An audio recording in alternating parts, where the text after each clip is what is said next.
الرحمن الرحيم مالك يوم الدين إياك نعبد وإياك نستعين اهدنا الصراط المستقيم صراط الذين أنعمت عليهم غير المغضوب عليهم ولا الضالين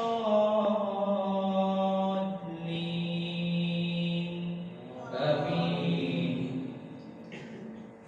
ألف لام ميم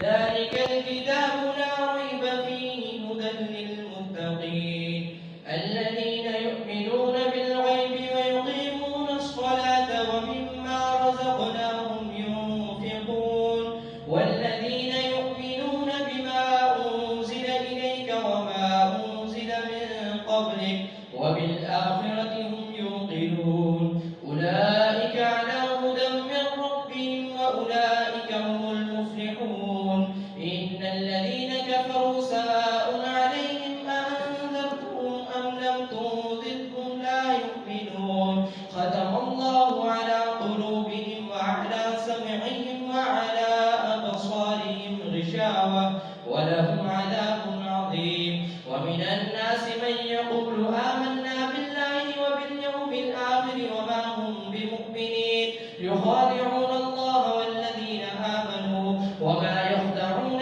إلا أنفسهم وما يشعرون في قلوبهم مرض فزادهم الله مرضا ولهم عذاب أليم بما كانوا يكذبون وإذا قيل لهم لا تفسدوا في الأرض قالوا إنما نحن مصلحون ألا إنهم هم المفسدون ولكن لا يشعرون